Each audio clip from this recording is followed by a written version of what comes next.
Sister Folake, Brother Shedvak, Sister Manaya, you want to come to the UK to do your masters.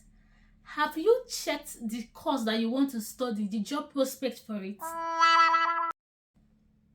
A lot of people come to the UK with the idea that when they do their master's program, they would like to stay back to work in the UK. Because after spending that pounds, loads and loads of pounds that was being spent, many people would not like to just go back. They would like to instead work in the UK and at least work in a different country. But they don't know that at times the course you study affects your job opportunity. A research done in 2014 by independent paper says that half of the UK students do not practice in their field after studying. Another one done in recent times even said that 1 in 8 UK graduates are even unemployed, and some of them don't even study in their field, and the number is increasing over time. Well, today we're going to be telling you top courses you should avoid if you want to come to the UK to study, especially if this is your goal. But if your goal is that you want to go back home, that's fine. Maybe you have a job offer waiting for you back home, that's okay. But if you know you want to stay back, please, if you see these courses, run away. What's up, episode of Express channel? If you are new to this channel, my name is Stella, and I said that obviously public. So to apply for this stuff visa, now when the difference and similarities between them, now ask yourself. Welcome back, guys. So as an international student, you will need to switch to another visa. Either you are switching to a skilled worker visa or you are switching to a post-study work visa after your study to enable you stay back in the UK. If not, you'll be sent back home to your country. And if you want to stay back, you will need to look for companies that are going to employ you and grant you certificate of sponsorship. So if you are doing courses that are not even granting you employment, then it's not going to be beneficial to you. There are several reasons why we say people should avoid these courses. Number one is that UK is an experience-based market, not just an academic-based market. And so they would like to see your experience. They would like to see what you are capable of. So it's either you have this experience while you are back home and you've gathered and you are confident, you have good communication skills, leadership and all that, to bring this thing to them and show them that you can do it. Another reason is that the competition is high. Like, people from different countries, apart from the UK citizens themselves, we still have people from India, people from Philippines, people from Bangladesh, people from different parts of Africa that come to the UK to do their masters, and they want to also get this job that you want. So you need to position yourself in the right place. Is that some of these jobs do not even have vacancy for graduates. Like, when I mean graduate, I mean for graduate level, they have vacancy for only people that have experience in this field, like people that are like ancient of days, that have practiced in this field for long. Those are the people that they have vacancy for. But if you are just a fresh bee out of the university, they might not have vacancy for you. So you also need to avoid courses like that. Another reason is that the availability of this job. If you compare the amount of people that are graduating every year and you check the availability of jobs, you find out that it's not equal. So there are higher number of people graduating, and then the job vacancy is like very little. So when you compare it, you can see why people don't work in that field after graduation. The thing is that some of these jobs, you will even need recommendation. Yeah, that's that they say man, no man. Yeah, it happens everywhere. You will need recommendation, and it's even reasonable because people would like to know that you are someone of integrity that is coming to their company to work, because everybody wants someone of good integrity, good value. So people would like to know. So you will need recommendation to even work in this field, and if you don't have that recommendation, you won't get the job. So now I'm going to be listing this job, and this list I'm bringing out is based on my own observation. Number two, based on some researches I did from other people's opinion. And number three, based on what some people tell me. You might have a different opinion, it's fine. And if you have a contrary opinion, you can put it in the comment section. All comments are welcomed. And if you know where there is job vacancy that these international students can also do, put it in the comment section so that other people can benefit from it. So number one on my list is humanities. Like, if you study humanities, the job opportunity is limited. Like, in fact, at times you will not even see jobs. You can stay 1 year, 2 year, 3 year, 4 year, 5 year, you won't even get job in this field. At times you have to work in other fields like public education. I'm not saying education is bad, but someone that's studying humanities, you know why you studied in that course. Number two is politics. Like you want to leave your country and come and work in UK government house. I'm not saying it's impossible, but my point is that for you to work in this particular course, you will need experience to work there, and you'll be working in the government, so you will need to have at least done some volunteers, internship and all that, and you also need recommendation. So looking at it and then checking, okay, if there are 1,000 people applying for job and there's only like 5 spots for government job or politics, out of that 1,000 only 5 is given. That means 995 people are left without jobs. Number 3 is language. Like I know, yes, people be like language, you can work in education, you can be a teacher, you can work in NGOs, you can work in international representation. Yeah, I know you can work on that, but have you checked? Just go online, you go and Google and check job vacancy in this, check the requirement and see if language is the requirement, and even if language is the requirement, check how many job availability are there that language is the essential criteria for them to grant that person that job. And even if you want to be a teacher, there is even a new rule UK brought this year. We've done a video on it, how being a teacher you can get direct employment from your home country into the UK. You don't even need to come and study. Even your undergraduate degree is enough to grant you a job in the UK as a teacher, and you can apply from your home country straight up, come to the UK on a skilled worker visa. You don't need to be thinking about switching from a post-study visa into a skilled worker visa and all that. So if there's already an opportunity, what's the point of coming to the UK to study language then? That one is philosophy and religious studies. Unless you are a reverend father or you're a pastor, please tell me what you want to use philosophy and religious studies to do. I don't know, but you tell me, and when you tell me, I will then know. Thank you. Forensic science. Yes, the name sounds posh. Forensic. Yeah, you're going to do research. You're going to be the one to find the answer to COVID-19 and all that. Yeah, why it's good that you're going into research forensic? Well, have you asked yourself, what is the availability of that job? And your main purpose, looking for job that will grant you COS. So if that job forensic, if there are no job that can grant you COS at that point, you will know that that field is not for you at that particular time. And again, they will need experience, and you need experience, you need COS, you have to weigh your options. COS is the most important thing at this time.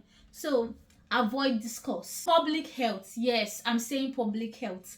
Public health, because some people will be like, you can work in WHO. How many job vacancies in WHO? You tell me. How many? Some people like, you work in NHS. As what?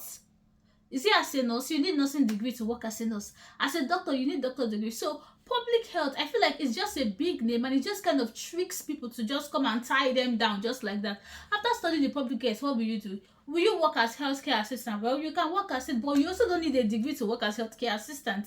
So you see, and you can come directly from your home country. What possibly can you do? Social work. You can come directly from your country to be a social worker. So what are you using public health to do? Mass media. Yes, I know.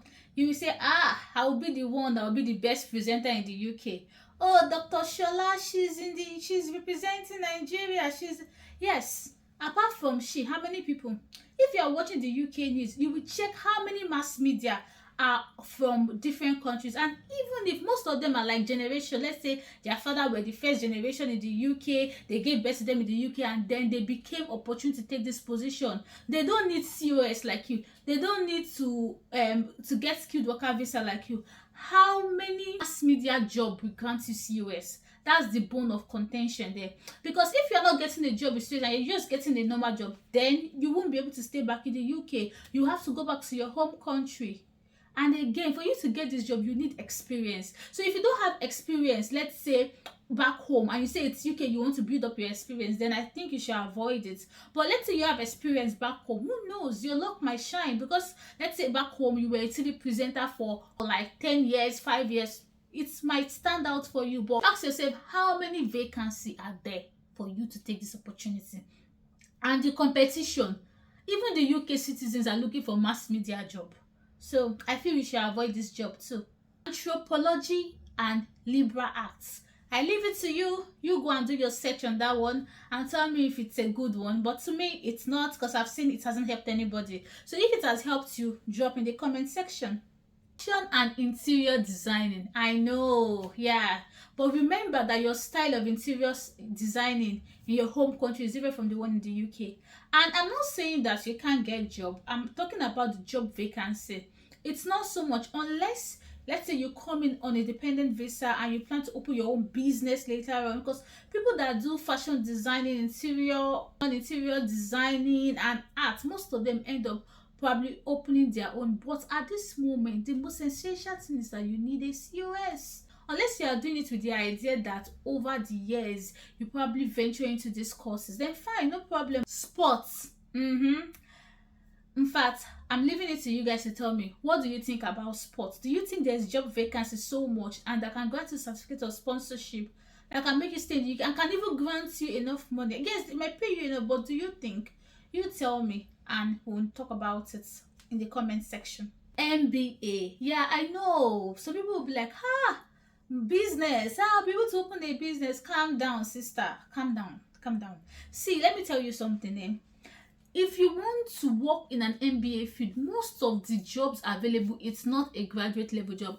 If you think I'm wrong, go and browse. As we are talking, just pause at this stage. Go and browse it. The job vacancy, it's not for graduate people. It's for people that have had experience in even marketing, people that have experience in this field and they've been doing it for quite a while and then they get this job. So you ask yourself, you that is just a graduate now, will this job grant you certificate of sponsorship?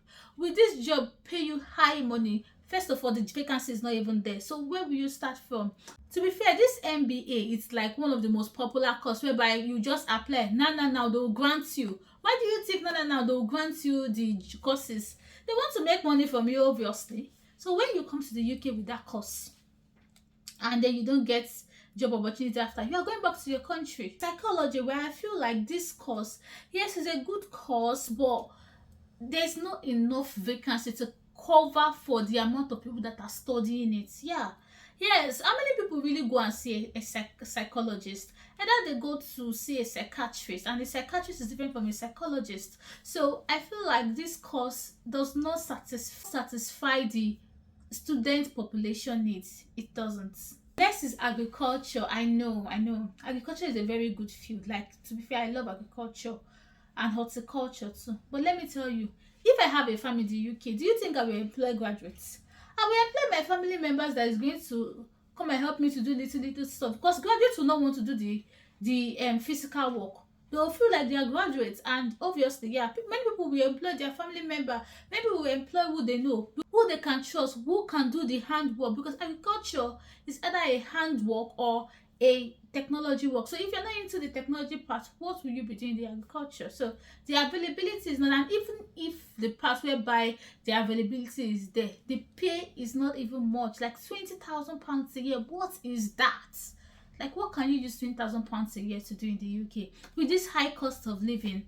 Please avoid this course. Next is gender study. You want to come and study gender in the UK? I'm not mocking this course, but I'm like, where will you work in? Okay, let's say some of these courses now, they can work in education, they can work in NGOs if they are very lucky, they can work in the government if they are very lucky, they can work in the banks. That did gender studies, where will you work in? You tell me. I don't know. Last but not the least, family and consumer science. Well, you might end up working sales rep, who knows? But I don't feel like this field is also one that's very, very good like that. Yeah, so these are courses I feel you should avoid. Now, if you want to still come and study this course because you have faith that you will still get it, because you feel like one person you know out of the 1 million has gotten it, so you will get it too, this is what you can do. If you haven't subscribed to our channel, it's time to do so. Kindly hit that like button, hit that notification bell, and hit that thumbs up, so that when we upload videos like this, you'll be among the first ones to be notified. What can you do to improve your chances? Number one, you can volunteer. Yeah, you can do internship, you can do part-time works in this field. So let's say, or you can even do apprenticeship. So let's say during your course of studying now, you are studying in the UK and all that, you probably have like 2 study days in a week. You can apply to volunteer in these places for free. Learn, build your experience. Now, while you are volunteering in these places for free, you are getting 2 things. Number one, you are getting the work experience. Number two, you are getting the connection you need to get into this field. Yes, that's what you can do. So these are ways you can boost your chances among the many others. You attach yourself to a particular company, volunteer there, do your best to connect with people just in case, even if you don't get a job in that company, the person can recommend you to another company that you can get a job in, or you go for internship, or you go for part-time work. Don't also give up. Like I said, there are other places this field can probably be into. So what you can do is you can go and check all these job vacancies for government office while you are in your home country. Do that. So government office, teaching, banks and all that, and check their requirements and see if you add this course to your job experience you have back home, if it's going to give you an edge. If not, please run away from these courses. Thank you for watching this video. We have done another video on master's scholarship in the UK and also how to go about the master's process. You can watch it and learn more from it. See you in our next video, and bye for now.